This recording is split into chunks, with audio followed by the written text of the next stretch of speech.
আজি 19/8/2024 বৰ্ষৰ প্ৰাতঃ মুৰলী ওম শান্তি বাপদাদা মধুবন। আজি বাবাই কৈছে, মৰমৰ সন্তানসকল, জ্ঞানৰ ধাৰণা কৰি থাকিলে তোমালোক অন্তিম সময়ত পিতাৰ সমান হৈ যাবাগৈ। পিতাৰ সকলো শক্তি তোমালোকে হজম কৰি ল'বা। প্ৰশ্ন: কোন দুটা শব্দৰ স্মৃতিৰে স্বদৰ্শন চক্ৰধাৰী হ'ব পাৰা? কোন দুটা শব্দৰ স্মৃতিৰে স্বদৰ্শন চক্ৰধাৰী হ'ব পাৰা? উত্তৰ: উত্থান আৰু পতন, সতোপ্ৰধান আৰু তমোপ্ৰধান, শিৱালয় আৰু বিশ্বালয়। এই দুটা কথা স্মৃতিত থাকিলে তোমালোক স্বদৰ্শন চক্ৰধাৰী হৈ যাবাগৈ। তোমালোক সন্তানসকলে এতিয়া জ্ঞানক যথাৰ্থ ৰীতিৰে জানা। ভক্তিত জ্ঞান নাথাকে, কেৱল অন্তৰ আনন্দিত কৰা কথা কৈ থাকে। ভক্তি মাৰ্গ হয়েই অন্তৰ আনন্দিত কৰা মাৰ্গ। ওম শান্তি। অতি মৰমৰ আত্মিক সন্তানসকলক পিতাই বহি বুজায়। এতিয়া তোমালোক সন্তানসকলৰ বাবে পিতাই কয়, তোমালোক কিমান উচ্চ আছিলা। উত্থান আৰু পতনৰ এয়া খেল। তোমালোকৰ বুদ্ধিত এতিয়া আছে যে আমি কিমান উত্তম আৰু পবিত্ৰ আছিলো, এতিয়া কিমান নীচ হলো। দেৱী দেৱতাসকলৰ আগত গৈ তোমালোকেই কোৱা, আপোনালোক উচ্চ, মই নীচ। প্ৰথমে এইটো নাজানিছিলা যে আমিয়েই উচ্চতকৈও উচ্চ আৰু নীচ হওঁ। এতিয়া পিতাই তোমালোকক কয়, মৰমৰ সন্তানসকল, তোমালোক কিমান উচ্চ পবিত্ৰ আছিলা, আকৌ কিমান অপবিত্ৰ হৈ গলা।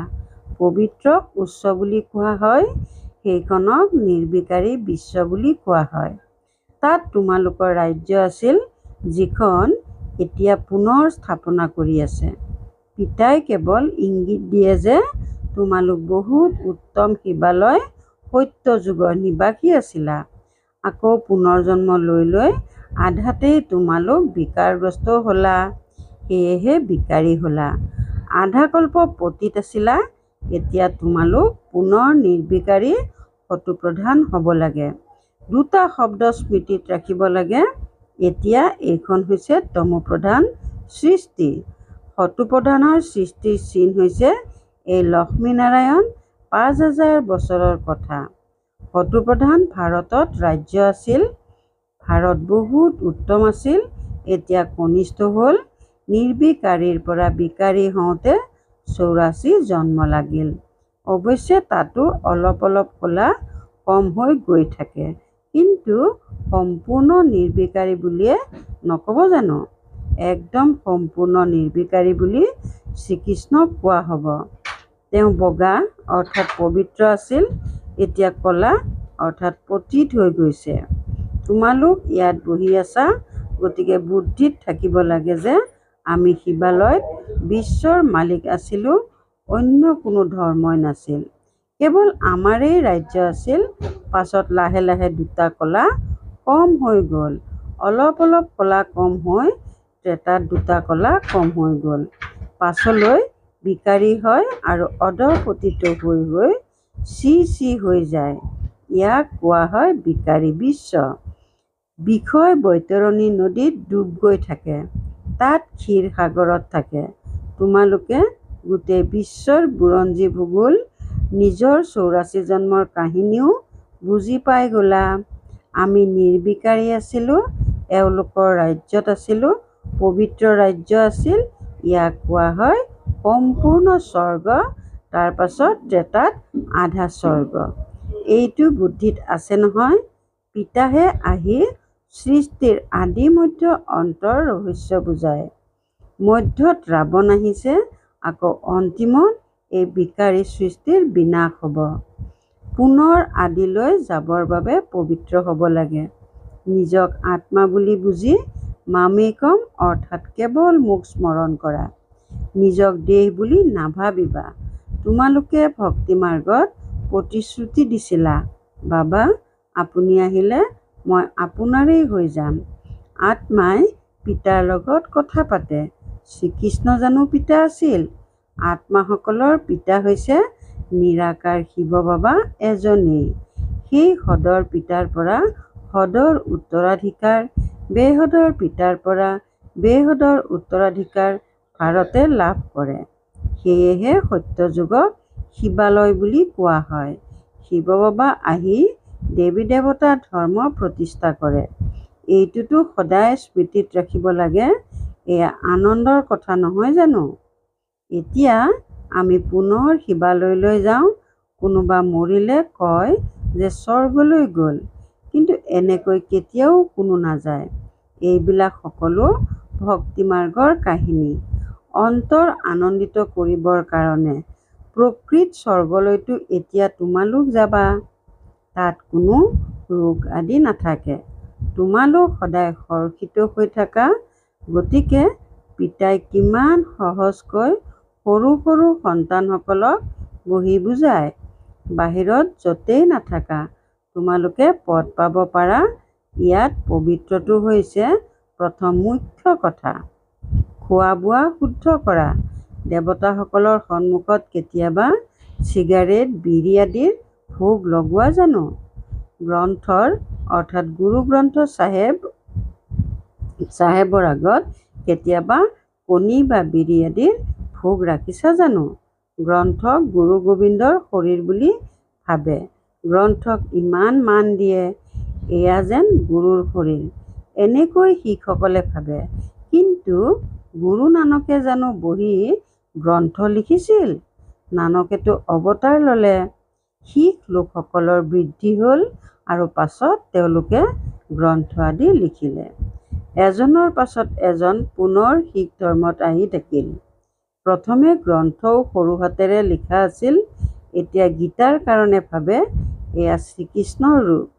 এনেকৈ ধৰি লোৱা, যেনেকৈ নানকৰ গ্ৰন্থ ঠিক তেনেকৈ শ্ৰীকৃষ্ণৰ গীতা বুলি গায়ন কৰা হৈছে। শ্ৰীকৃষ্ণ ভগৱানোবাচ বুলিয়েই কৈ থাকে। ইয়াক কোৱা হয় অজ্ঞান। জ্ঞানটো একমাত্ৰ পৰম পিতা পৰমাত্মাৰে আছে। গীতাৰ দ্বাৰাই সদ্গতি হয়। সেই জ্ঞানটো পিতাৰেই আছে। জ্ঞানৰ দ্বাৰা দিন, ভক্তিৰ দ্বাৰা ৰাতি হয়। এতিয়া পিতাই কয় আত্মাক পবিত্ৰ কৰি তুলিব লাগে। তাৰ কাৰণে যত্ন কৰিবলগীয়া হয়। মায়াৰ ধুমুহা ইমান শক্তিশালী ৰূপত আহে যে জ্ঞান একেবাৰে উৰি যায়। কাকো ক'বও নোৱাৰে। প্ৰথমে কাম বিকাৰেই বহুত আমনি কৰে। তাতেই সময় লাগে। হওঁতে জীৱন মুক্তি 1 ছেকেণ্ডৰ কথা। সন্তান জন্ম হ'ল আৰু মালিক হ'ল। তোমালোকে জানিলা শিৱ বাবাৰ আগমন হৈছে আৰু উত্তৰাধিকাৰৰ অধিকাৰী হ'লা। গীতাও শিৱ বাবাইহে শুনাইছিল। তেওঁৱেই কৈছে মামেকম স্মৰণ কৰা। মই এই সাধাৰণ শৰীৰত আহোঁ। শ্ৰীকৃষ্ণ জানো সাধাৰণ?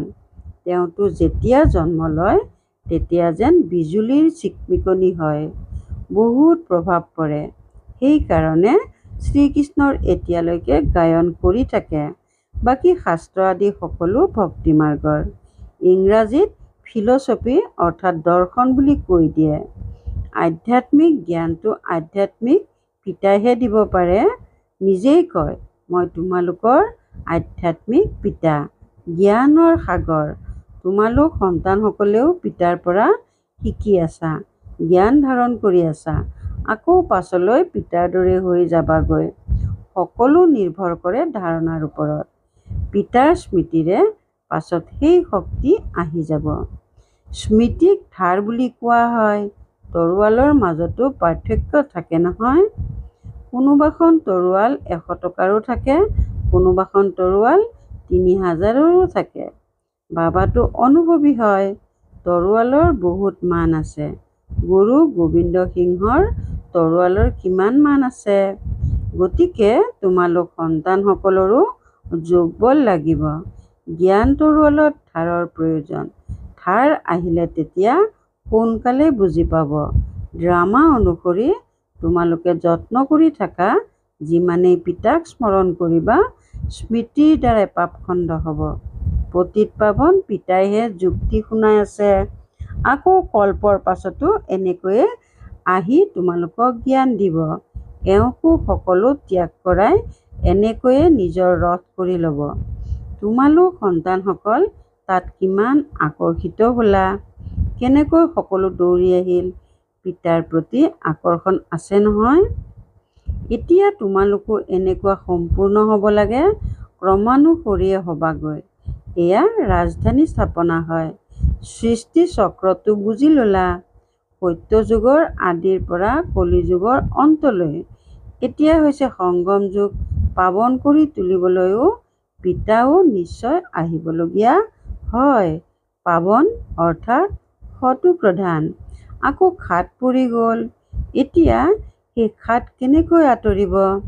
আত্মা শুদ্ধ অৰ্থাৎ পবিত্ৰ হ'লে অলংকাৰো শুদ্ধ অৰ্থাৎ শৰীৰ সুন্দৰ হয়। আত্মা অশুদ্ধ অৰ্থাৎ অপবিত্ৰ হ'লে শৰীৰো পতিত হয়। জ্ঞান পোৱাৰ আগতে এওঁ নমন বন্দনা কৰিছিল। লক্ষ্মী নাৰায়ণৰ ডাঙৰ তৈলচিত্ৰ গাদীৰ ওপৰত লগাই ৰাখিছিল। তেওঁলোককে বহুত মৰমেৰে স্মৰণ কৰিছিল, অন্য কাৰো স্মৃতি নাছিল। খেয়াল বাহিৰৰ ফালে গ'লে নিজকে চিকুটি দিছিল। মন কিয় দৌৰে, দৰ্শন কিয় পোৱা নাযায়? ভক্তিত আছিল নহয়। পাছত যেতিয়া বিষ্ণুৰ দৰ্শন হ'ল, তেতিয়াও নাৰায়ণ হৈ গ'ল জানো? পুৰুষাৰ্থটো নিশ্চয় কৰিব লগা হয়। লক্ষ্য উদ্দেশ্যটো সন্মুখত থিয় হৈ আছে। এয়া চৈতন্য ৰূপত আছিল, যাৰ চিত্ৰ তৈয়াৰ কৰা হৈছে। পিতা আহিছে পাৱন কৰি তুলিবৰ কাৰণে, নৰৰ পৰা নাৰায়ণ কৰি তোলে। তোমালোকো তেওঁলোকৰ ৰাজধানীত আছিলা, পুনৰ এনেকুৱা হোৱাৰ পুৰুষাৰ্থ কৰি আছা। গতিকে ভালদৰে অনুকৰণ কৰা উচিত। ব্ৰহ্মাক জানো দেৱতা বুলি কোৱা হয়? বিষ্ণুক দেৱতা বুলি কোৱা ঠিক। মনুষ্যইতো একো নাজানে। এনেকৈ কয় গুৰু ব্ৰহ্মা, গুৰু বিষ্ণু। এতিয়া বিষ্ণু কাৰ গুৰু হ'ল? সকলোকে গুৰু বুলি কৈ থাকে। শিৱ পৰমাত্মাই নম, তেওঁক অৰ্থাৎ বিষ্ণুক গুৰু আৰু তেওঁক অৰ্থাৎ শিৱ পৰমাত্মা বুলি কৈ দিয়ে। সকলোতকৈ ডাঙৰটো পিতাই নহয় জানো? তেওঁৰ পৰা আমি এয়া শিকি আছো, বেলেগক শিকাবৰ কাৰণে। সৎগুৰুৱে যি তোমালোকক বুজায়, সেয়া তোমালোকে বেলেগক বুজোৱা। গুৰুক এনেকৈ কোৱা নহয় যে এওঁ পিতা, শিক্ষক। নহ'লেতো এই গোটেই জ্ঞান তোমালোকৰ বুদ্ধিত থাকিব লাগিছিল। আমি শিৱালয়ত আছিলো, এতিয়া বেশ্যালয়ত পৰি আছো। পুনৰ এতিয়া শিৱালয়লৈ যাব লাগে।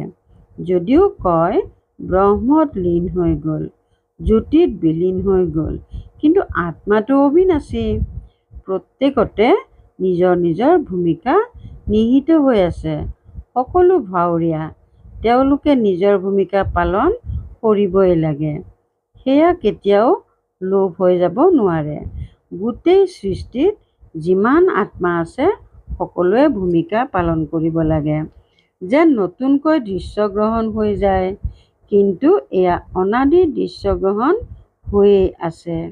এই বিশ্বৰ বুৰঞ্জী ভূগোল পুনৰাবৃত্তি হৈ থাকে।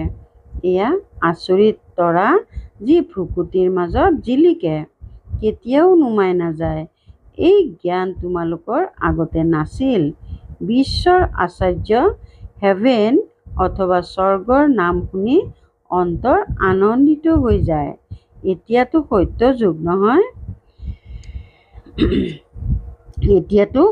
যুগ নহয়, এতিয়া হৈছে কলিযুগ। তেন্তে পুনৰ জন্মও কলিযুগতেই ল'ব।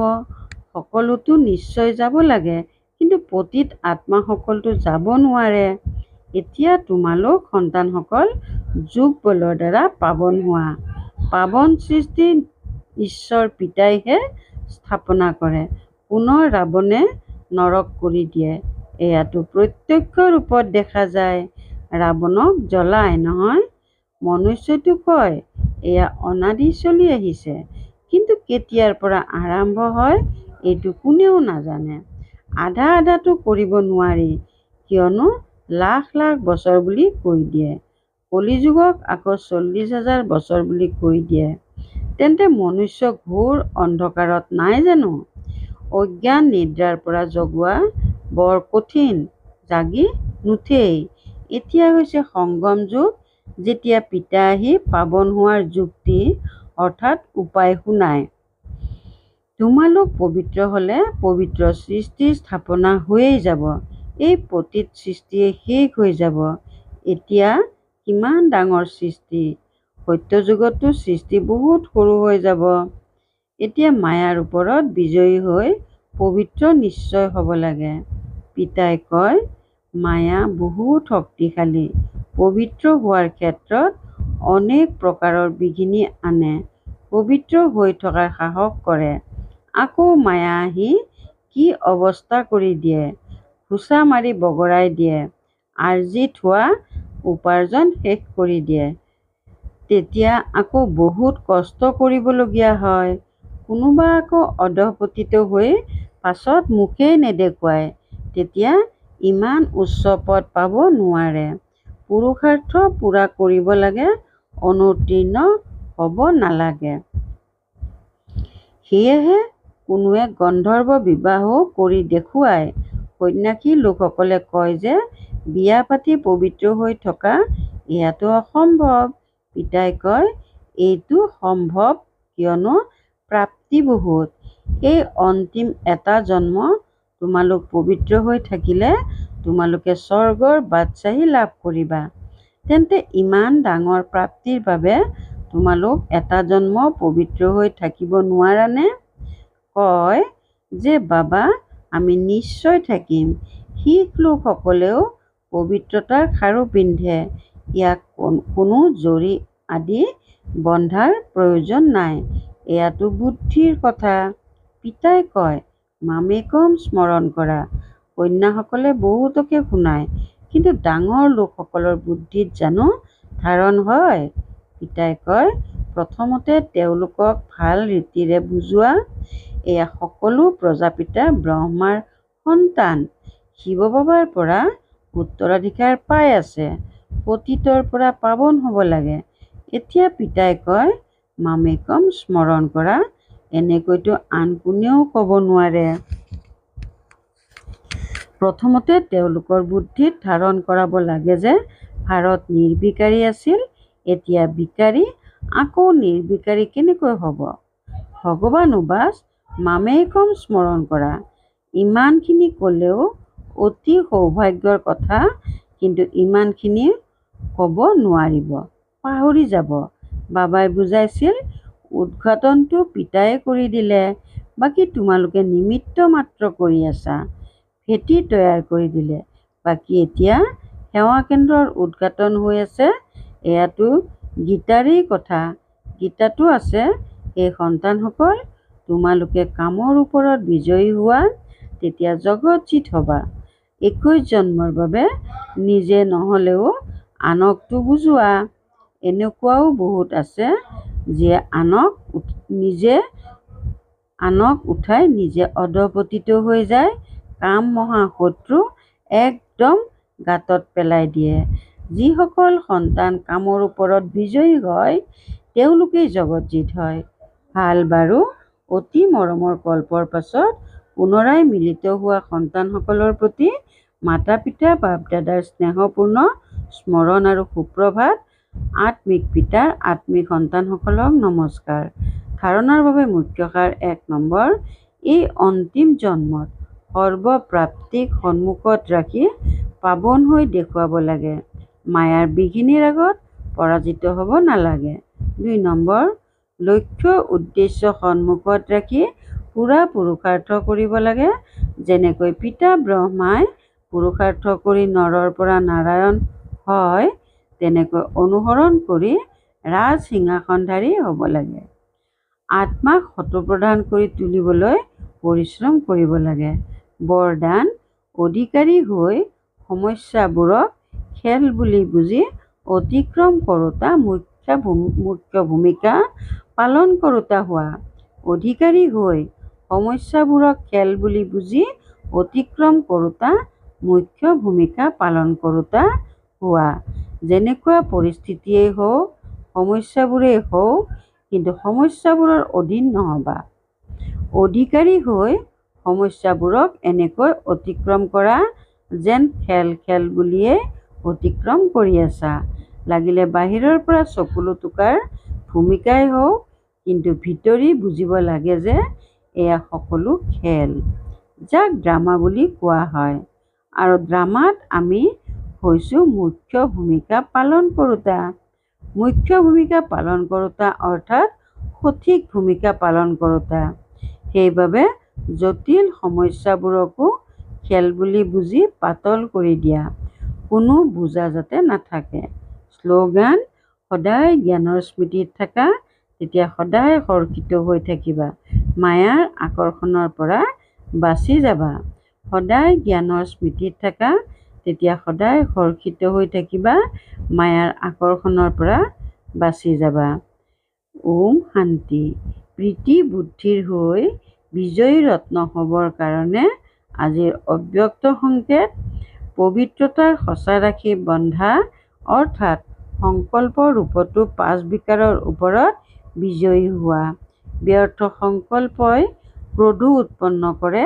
তেনেকৈ কাম অৰ্থাৎ কোনো আত্মাৰ প্ৰতি যদি ব্যৰ্থ দৃষ্টিও যায়, তেন্তে সেই সময়ত সেয়া পবিত্ৰতা বুলি কোৱা নহ'ব। সেয়েহে সকলো ব্যৰ্থ সংকল্প পিতাৰ স্নেহত উৎসৰ্গিত কৰি দিয়া, তেতিয়া বিজয়মালাৰ মণি হ'ব পাৰা। ওম শান্তি।